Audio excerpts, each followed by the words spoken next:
আসসালামু আলাইকুম রহমতুল্লাহ। তো আমন ধান কাটা প্রায় কাছাকাছি, মানে অর্ধেকের মতো হয়ে গেছে। তো হয়তো আর সপ্তাহখানেক লাগবে, তারপরে প্রায় শেষ হয়ে যাবে আমন ধান। তো এখন যেহেতু অল্প কিছু জায়গা ধান নিয়ে গেছে, বাকিগুলোতে এখনো ধান আছে। তো যেগুলো ধান নিয়ে গেছে সেগুলোতে হাঁসগুলোকে নিয়ে আসলাম খাওয়ানোর জন্য। তো এরা মূলত কি খায়, এই যে একটা দেখি যে ছোট ছোট গাছ আছে এখানে, আবার যে দাম আছে, যে এটাকে আমরা কচুরি বলি, যে ধান ক্ষেতের ভিতরে কচুর মতো অনেক বড় সড়ো হয়। তো এগুলো ধানের চিপাই থেকে আপাতত মানে এরকম ছোট আকারে রয়ে গেল। তো এগুলো খুবই নরম। তো হাঁসগুলো কিন্তু এগুলো খায়। আবার যে দামটা আছে, যে যে একটা গোলাপ ফুলের মতো একটু দাম, তো এগুলোর পাতাও এখন ছেড়ে খায়। যেহেতু এই হাঁসগুলো আবদ্ধ অবস্থায় ছিল, তো 2-4 দিন যাবৎ এরকম একটু একটু করে মাঠে ছাড়তেছি। আবদ্ধ অবস্থায় কিন্তু এরা বড় যে কচুরি সেগুলো খেত, এমনকি কলা গাছ কেটে দিলেও খেত।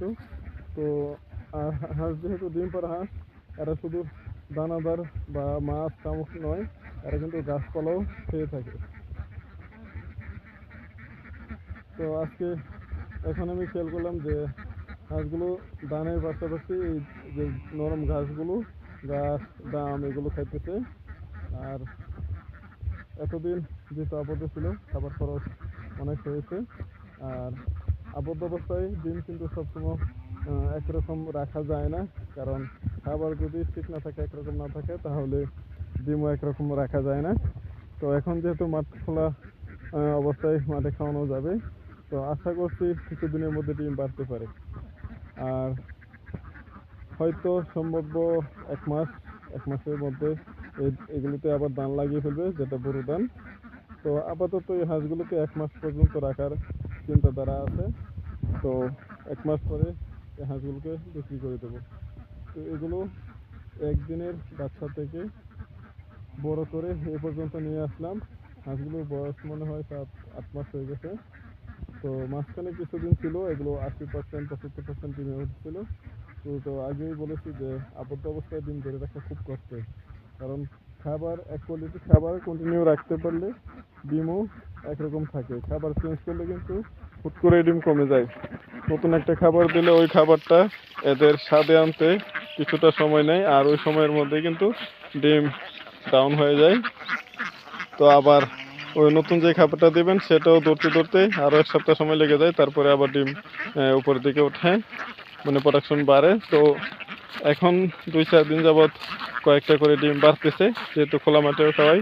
আর আগের খাবারটা শেষ, এখন একটু উন্নত খাবার বলে তো প্লেট ফিড দিচ্ছি, যেটা সোনালি গুয়ার। আর সোনালি গুয়ার ফিড কিন্তু হাঁস হয়তো মোটা হয়, কিন্তু ডিম, যেগুলো ডিম না পারে একেবারে, তো সেগুলোকে সোনালি গ্রোয়ার দিলে কিন্তু খুব তাড়াতাড়ি ডিমে ওঠে, কারণ এতে পর্যাপ্ত যে ভিটামিনগুলো থাকে সেগুলো যেহেতু মুরগির জন্য, এগুলো মুরগিকে মোটা তাজা করার জন্য খাওয়ায়। তো অবশ্যই এর মধ্যে ভালো মানের পুষ্টিমান সমৃদ্ধ যে খাবারের দানাদার এখানে আছে। তো সেই কারণে হয়তো এই ডিম পাড়া হাঁসকে ওই খাবারটা দিলেও তাড়াতাড়ি ডিমে আসে। তো আমি গত মাসে যেটা পেয়েছি, যে ওই ফিট এবং গম খাওয়ানোর পর যে ডিম কম ছিল, তো সেই অবস্থায় 1 সপ্তাহের মধ্যে ডিম ডেলি 8টা-10টা করে ডিম পারতে পারতে মাসাল্লাহ অনেক পার্সেন্টেজ বেড়ে গিয়েছিল। তো আবারও চলছে 2-3 দিন যাবৎ।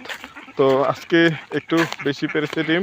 তো আশা করছি ডে বাই ডে আর একটু উন্নতির দিকে যাবে। হ্যাঁ, যা যা, কই যা, সন্ধ্যার একেবারে যেতে না, খায়ালো যা। তো এখন যেটা অনুভব করছি আমি, হাঁসগুলোকে দেখা যায় একটু মোটা তাজা, কারণ দুপুরে বাড়িতে খেয়েছে, এখন বিকেলবেলায় বাড়ির কাছাকাছি। তো নিয়ে আসলাম মাঠে। তো যেহেতু এদের পেট প্রায় ভরা ভরা, এই জন্য একটু কম খাইতেছে।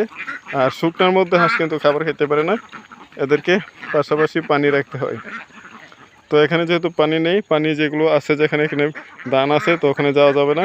তো সেই জন্য আমি এখানে 1 বোল পানিও নিয়ে আসলাম সাথে, যে খুব জরুরি অবস্থায় হলে হাঁস এখান থেকে পানি খেয়ে আবার ধান খাওয়া শুরু করবে।